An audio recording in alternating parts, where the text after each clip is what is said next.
Welcome to Staffing Stories, hosted by Andy Moss. Andy has been in the staffing industry for over 25 years, first as a recruiter, then eventually an account manager and business owner. This is the podcast where we sit down with fellow staffing owners to get the real stories of the successes, the failures, and the lessons learned along the way.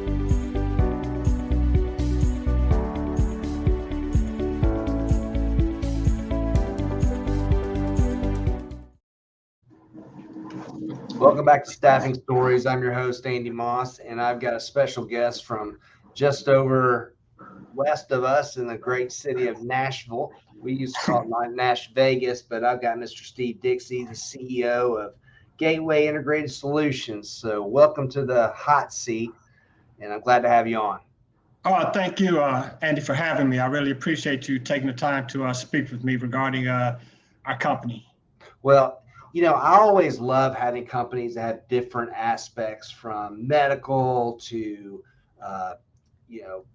hourly temps to engineering and technical. You know, you're dealing with a government sector of business in recruiting and staffing. And I've not had a guest that, primarily lives in that world, but I would love to dive into that. But first, introduce yourself and just kind of what you do. Sure. Of course, my name's Steve Dixie. I live here in Nashville, CEO of Gateway Integrated Solutions, LLC. Just a quick background of myself. I retired from the Air Force, spent 20 years in the Air Force, traveled all around the world, stationed in some great places.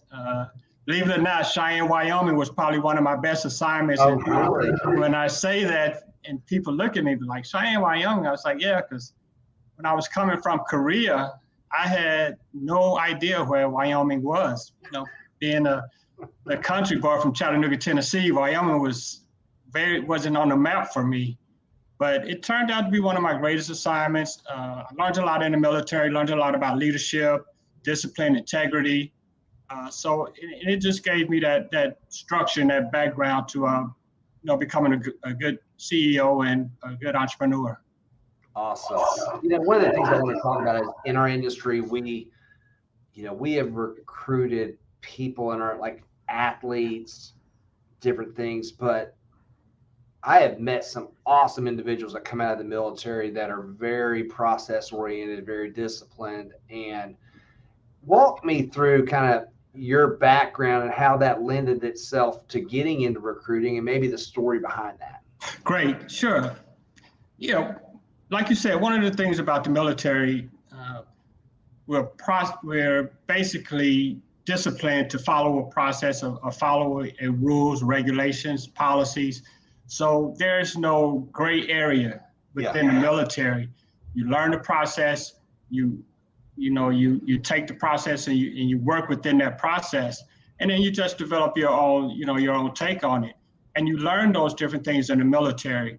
So when you're coming out of the military, you're so disciplined that you create your own process and you follow those processes to become, successful in your business. And, the one thing I say about the military too is that it enables you and it gives you that ability to work with so many different personalities. Yep. So, you got your good, you got your bad, but all in all, you're a team. You're in the military, you're all of one team. And so when you get out, one of the things that you learn is to build a team. And one of the things we always said in the military is that we don't work for each other, we work with each other. And so that means that even though I may outrank someone that's working with me, I have to do the same thing they can do. Yep. And they have to be able to do the same thing I can do. Because one of the things as well is that you never want to be, what we would say, irreplaceable. You want to be replaceable. Because if you're replaceable, that means you can venture out and do other things. And so that is kind of thing that helps me, is helping me build my company to become, a pretty good company within the staffing industry. Well, that's an interesting concept that you say replaceable, because I always talk about when my recruiters want to move up to sales, I say someone's got to replace you. Right. So you got to train that next person to be able to step up to do that job so you can step up and do this job. And yeah, he or she may be ready to be that account manager, but they have not back trained that next generation, so they kind of cap themselves. Exactly. So one of the things that I look for is, within my hiring concept as of right now, is that I'm looking for people that are very skilled, that I can just bring in, teach them the process, and I can just let it go. I can take that process off my plate and move on, because at that point, I know I have to be able to trust them to bring on someone that they can show the process to. And so I look for highly skilled individuals that are very coachable. And that's another thing that you learn in the military. You have to be very coachable, because there's going to be times, you never question an order. Yeah. You never say, why am I doing this? If they ask you to do it, there's a reason why they're asking you to do it. Yeah. And you learn later on in life, hey, that's why, they told me to do that. It's kind of like growing up. I was raised by my mom and my grandmother, single mother, and used to ask them, why are you making me doing this? And they would always say, don't question me. Don't ask me why.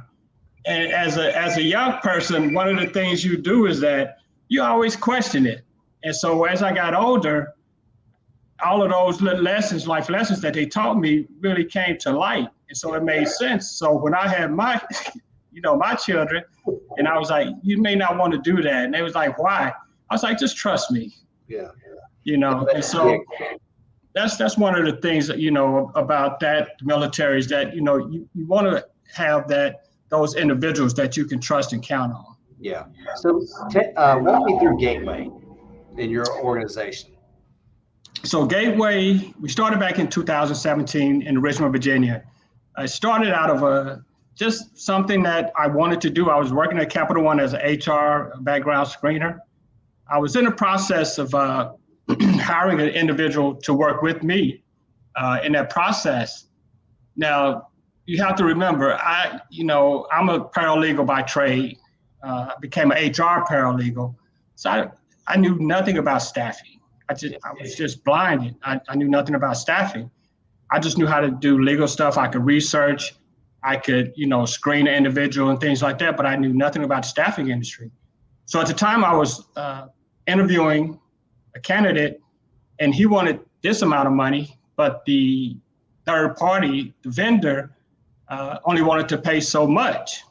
And then I was talking to the representative, and I was like, hey, this guy wants this amount, but you guys are invoicing for this amount.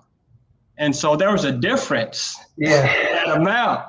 And so one of the things I said, I was like, well, where's this difference going? And he's like, well, that's company money. And so I thought about it, and I was like, man, these guys are making money. Yeah. And this guy's here, he's happy, they're happy. So, it just seemed like a good fit for me. And so that's how I got into Gateway, and that's how I started Gateway as a staffing company. And that's how it all began. So you primarily deliver to the government sectors. Is that the only sector you deliver to, or do you deliver outside of the government? No, the government is actually my client. That's who I'm with state and federal agencies. Yep. When I first started Gateway, there was a time when I was involved with private and public sector, but as you know, as a coming out of the gate as a staffing company, you're not going to get any contracts. Yeah. You just unless you know someone, you're just not going to get those contracts. And so that's one of the things that I say, well, maybe I need to go over to the government side and start using my certifications that I have. Service disabled owned veteran and some other veteran-owned small businesses, which kind of helps me locate those set aside and source of salt contract with RFPs. Yep. Because on the civilian side, even though they say that there may be some type of percentages set aside for military, for veterans, it's hard for them to fill those positions, for those companies. And so I was getting a lot of no's. Yeah. A lot of no's. I mean, for like a year and a half to 2 years, I was just getting no's. Well, the thing is, like, you just need to get in the door. And I was recommended to talk to you because you run a great business. You've got the licensed to get into some of these government contracts. You still have to deliver. You still have to give service. You still, I mean, because you're still competing with other entities, just like I compete against other entities. But do you work off a GSA schedule, or are you working off your own bill rates? I mean, I still think you have to deliver. You know what? It's funny that you said that. I just received my first contract with the state of South Dakota, and it was an invite only. Okay. So even though it wasn't a set aside, it was an invite only. So I knew that there was going to be competition there with other staffing companies, but I knew with my margins and with my small core that I had, I didn't have a lot of expenditures. So I could almost, kind of raise the pay rate for individuals, still increase my margins, and still would beat out some of those big companies. But I had to kind of be strategic about how I went about getting that proposal and submitting that proposal, which I won, by the way. And so with the GSA schedule, I was blessed to be introduced by a young lady named Angela Hayes. She's, worked for Broder Partners in Hayes Consulting. And I've worked with her in the past when I was in Richmond. So I just happened to email her one day to say, hey, how are you doing? And she reached back out to me and said, hey, would you be interested in onboarding on the GSA East pilot program? And so, of course, I'm like, yes, I would. And so I got into that program. And basically what they did was they shortened the time frame for getting on the GSA schedule from 6 to 8 months to like 3 to 4 months. Wow. And so you don't go through a lot of the other red tape that you have to go through on the other side, because it's a pilot program. And so I submitted an offer. I just got a counter back last week. I, submitted my final proposal by Friday, and I should have an award on Tuesday. Well, that'd be good. Once you get up on that schedule, pricing set, everything's set. They just then they have to fall in love with Steve, and then it's good. But that takes a lot off the table, the way I understand it. Yeah, it's just like you're being vetted. I mean, you have a black card, a Visa black card in your back pocket. You can basically walk into any companies, like, if they say, hey, this is what we're looking for. And instead of them sending, proposals out, I could be like, hey, here's my GSA schedule. I've already been vetted. Correct. We have the capacity, we have the funds. So here it is. We have past performance. So, here it is. And they don't have to really send it out, send things out for bids. They can just say, okay, we'll sole source it to you.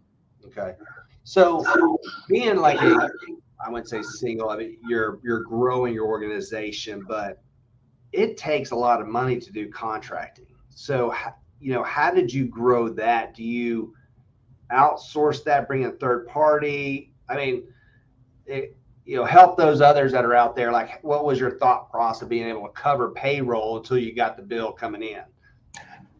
Great question, because that worried me at night. It worries everybody. Because I used to tell my wife and my brother, we talked about before. He's a numbers guy, and I was like, man, if we get a contract, how am I going to pay these individuals? Because banks are not set up for conventional staffing funding, and so you have to look for companies that are familiar with and know how to fund staffing companies. And so that's what I use. I use a company to help me basically do my payroll. They, it's a little process they go through with the invoicing. Yep. And so basically what happens is that I was blessed. I got a pretty decent size line of credit. Yep. But what I learned was it's not a normal line of credit. It's a ledger line of credit. Okay. And that was something that I had to learn too, because they don't give you the money. The money is there, so they pay your invoices for you, so, whatever the difference is, you get back. And so that's how I funded my payroll, to get up and running.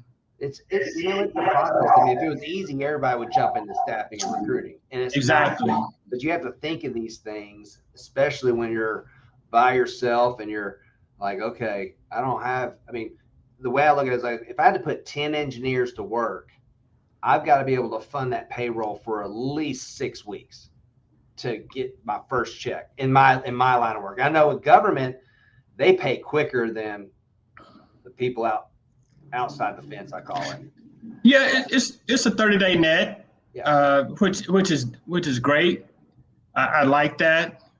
And it's just like you said, if you have 10 engineers, you're going to need to have, on the safe side, probably $700,000-$800,000, for payroll, because those guys are demanding, 125, 130, 150 an hour.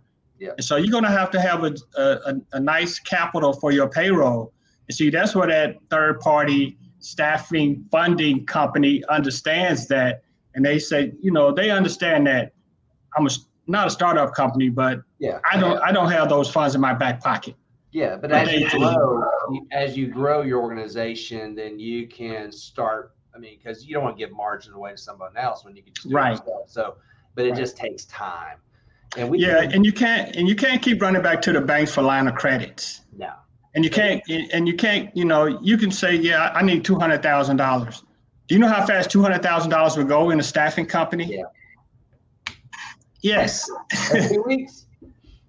It's yes, easy. Or it could be 1 week if you have a lot of people. So the financial side of recruiting and getting your business up and going is very, very important. And there are a ton of what I call, factoring lending organizations that lend themselves just to staffing and recruiting that are great. Right. Yes. Great.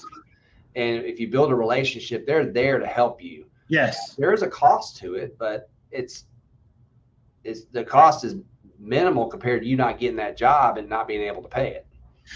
Exactly. Because you have that availability, those funds available for you. So, eventually you're going to start paying that line of credit off. Yeah. So once you start building up, your cash flow, your capital within your payroll, then you can actually pay out of your payroll, and then you can start paying back the line of credit that you got from that company. But then, like you said, the relationships that you build with that company is that once you get another contract, you're going to have to go back to them and be like, hey, I need another, $1-2 million ledger line of credit, to bring on some more individuals. So, because you don't want to keep yourself so tied up with funds where pinching pennies to pay people. Yeah, but it's a headache that we have to deal with. Yes. A necessary headache, I guess you would call. But so walk me through state. Are there particular states you like to work with, or like to work with federal agencies? I mean, I'm sure they're like clients to us. We like some of them, we don't like others. Right now, I'm working with the state of South Dakota. They've been very responsive. Whatever I ask for, they give it to me. If I need to speak, with the hiring manager, I've been having great experiences with them. As far as the GSA schedule, I'm really not sure who I'm going to be working with right now. But I've had great experience with, state, the federal. Like I said, this will probably be my first one with the GSA schedule, working with individuals on a federal level. So, but, if you present yourself professional and you know what you're speaking of and understand, your trade, it's going to be a good fit. So here locally to me in Knoxville, we've got Oak Ridge. You're in Nashville, you know what Oak Ridge is. So we have a national lab, and it's a lot of the work that's done there. You just kind of have to know the system and the contracts, the bid, and that's different if you're not used to that. So it's if you're in areas that require government, it's always good to know people like yourself or others that, we have a family in recruiting and staffing that we can kind of reach out to each other and say, hey, can you help there? And I'm sure you're one of those that would, lend your ear to anybody. Oh yeah, and within Nashville, it's becoming a techie city, and it's very intriguing and very tempting to say, let me step out of this government thing for just a quick second to see what I can do on the the private public side. But I can do that now because I have backfield positions that I fill. So for me to take time to go out in business development side and go out and try to build some business on the public and private sector side, I can do that because I have the government, right there that I know that's going to be there forever. Because one thing about the government contracts, they're 3 to 5 years. Yeah. As long as you're performing, now that's the key. You have to perform. So once you're performing, and then after those 3 to 5 years, it's almost like a athletic, one of those athletes contracts. You have optional years. Yeah. Three more behind that. Exactly. And so that's why I like to go. That's one of the other reasons why I really stepped back and got back into the government side, because of the longevity of those contracts. So you mentioned earlier your brother's in the business. How is it working with family? It's good and it's bad because he's a great guy, loving to death. Vincent Dixie, everybody knows he's a state representative here in Nashville, Tennessee, and he's my numbers guy. Yeah. And he's my sounding board. Put it like that. I can go to him and I can throw some numbers at him, say, hey, do what you do, make this work. And in a few minutes, he'll have it back. He'll put some formulas in Excel spreadsheet and he'll send it back to me. We'll go from there. And then sometimes I may say, I thought we was, making a little bit more on this. And he was like, no, you have to take this into consideration and that, which sometimes I don't, because he understands those things. Yeah. And so every once in a while we may bump heads, but we always come to an agreement. But it's great to have him. Well, it's good to have strengths and weaknesses, like numbers. Like I have my right-hand man here, and it's never you're never going to find that all in one person. You can sometimes, but family adds another dynamic on top of that, which is good that you do have a brother that's like that. But I know it's challenging but rewarding in the same instance. I got kids that are now getting old enough to where they can technically work with me, and I'm like, and he attempts to make himself available, and that's where there may be a time when I call him and I say, I really need this information, like yesterday, and he'll be like, I get it to you, and we'll be on the phone talking, and he'll get like 5 or 6 phone calls, and he'll be like, hold on, and he'll never come back to me. And I was like, man, you can't do that. You got to call me back. I need this. And then, we'll get into it like that, but we'll laugh at the end. So, he's my brother and I trust him. Yeah. And I can call him up at 1 or 2 in the morning. Yeah. Well, it's always fun to have that. So what excites you going into the next 2 years of your business? What gets you revved up? The scalability of it. I love the forecast for staffing. I love the forecast for government contracting. Yep. Especially with the legislation coming into place right now. Right now, I see nothing but positive things happening in this industry. So what really drives me, of course, I want to take care of my family, want to leave a legacy for them as well. And I just see the money there, the bottom line. Yeah. I just, to be honest with you, I see the money. Yeah. And if someone says, and I love what I do. Yeah. And that's a good thing. I work for myself. Well, actually, I don't work for myself. I work for my clients. But, and I just love the scalability of it. And I just love, I love the revenues that's going to be coming in. Put it like that. Well, the sky, it's so high for it. It is. Yeah. It is. And there's a ton of money coming through the government, and you're sitting in a great spot, great town. You have an infectious energy about yourself, so I know you're going to be successful. But if there are individuals out there that are playing in this realm, do you care if they contact you? Just swap ideas, because that's one thing about the staffing world is just trying to gain knowledge or trying to meet someone else that's doing what they're doing. I'm sure there was somebody out there that wants to talk to you. Yeah, I have no problems with individuals, reaching out to me, calling me, emailing me, texting me. And the reason I say that is because, I had 2 mentors that really poured into me. Dr. Kizzy Parks. She's CEO of GovCon Winners. And, she poured a lot of stuff into me regarding staffing, recruiting.